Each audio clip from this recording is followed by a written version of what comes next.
I'm Kenneth, a relationship coach and a psychotherapist. Every relationship is different and every breakup is different. Work with me and you'll get professional help on your situation. And if you're in no contact, focused on personal growth, my workbook series, The Knowledge, will help you make changes like you've never made before. Available now at AskCraig.net.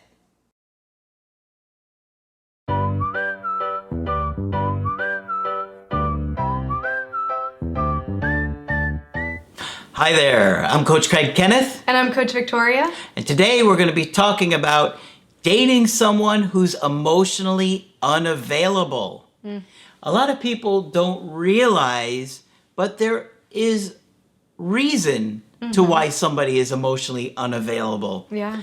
And a lot of it has to do with attachment. So we're going to talk about this today because when you can understand this, you can understand some of the things that are going to come along with it, some of the frustrations you're going to have, because there are going to be frustrations. Yeah.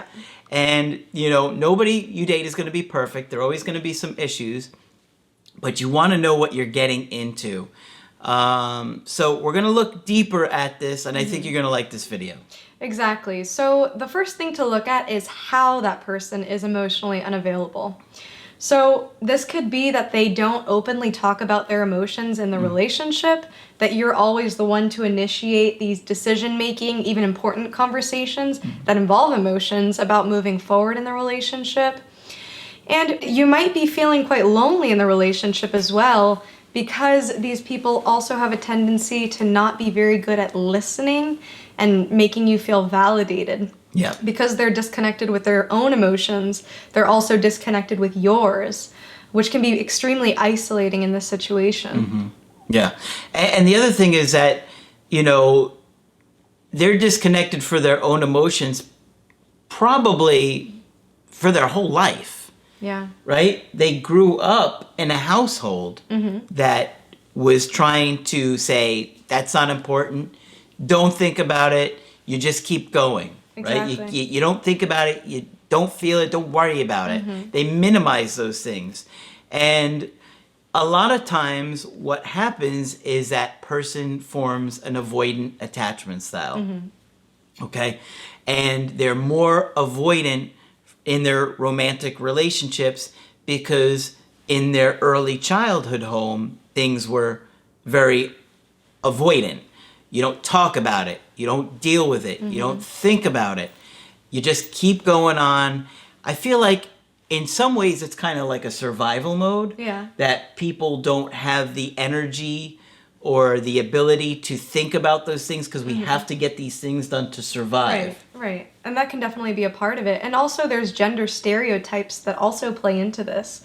So men are more likely to be told to, you know, act tough or be a man or don't cry or not show emotions. And these types of toxic perpetuating messages throughout generations can really hurt somebody's emotional health. So these are all things to consider when dating somebody emotionally unavailable, that they might have been raised in this environment and told these messages throughout the lifespan. Yep. And sadly, I think it does affect attraction to some degree until this cycle gets broken, because I think a lot of people will get turned off by the guy that doesn't look like he's strong for sharing his emotions. Yeah.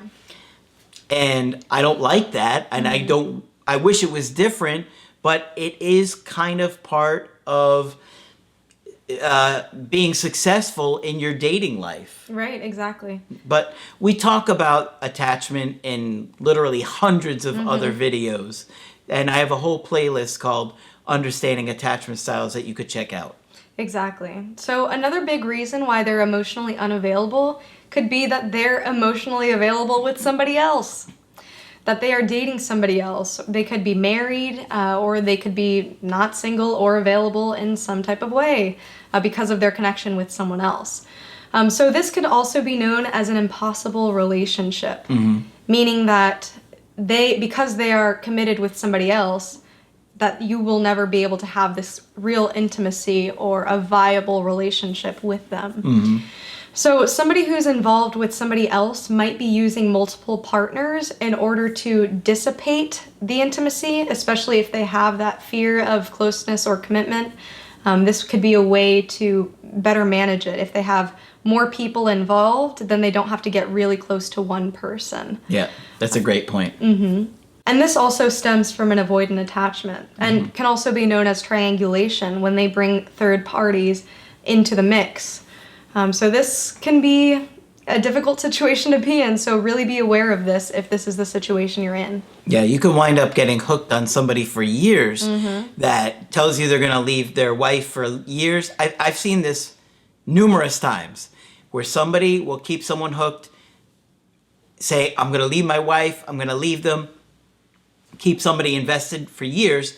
Then when they finally do leave the wife, instead of dating that person, they go to somebody else. Oh. And you can imagine how devastated they are. Yeah. Okay, another big one is that they have actually just gone through a breakup and they're not over that situation. They may tell you they are. They may tell you these reasons why they broke up, and quite frankly, they could be hiding information. They could be telling you things to mislead you about the situation. They could be lying about the situation. Yeah. I did a coaching with somebody recently that the person that they were dating, the new person, was constantly in contact with their ex. And I'm like, they're trying to get their ex back. And they're not really invested in this situation. They weren't really done with the situation to begin with. Yeah, that can be a very confusing situation to be in because being emotionally available means that they're not involved with somebody else and that they have that mental capacity and emotional energy to be with you. Yeah. So that grief is also really real, grieving that past relationship. A lot of those feelings can be lingering and can prevent them from really having that intimacy with you. Along the topic of grief is also if that person has recently gone through a major loss. So this could be death, this could be a divorce, a previous relationship as we talked about. Yeah. This can be an illness. It can be a variety of different types of losses, but the point here is that grief can be taking up all of that mental energy, causing them to focus on that rather than on the relationship, making them emotionally unavailable. Yeah. And this can be a very easy one to overlook. Many times when Coach Craig and Coach Margaret are going through their calls, they'll ask for background information to see what's going on and to see what could be the triggers to the breakup, etc. But many people quickly breeze over the fact that a major loss has happened in their ex's life. So the fact that they are grieving a loss, a death, this can pull a lot of that energy away from you, making them emotionally unavailable. It's exhausting.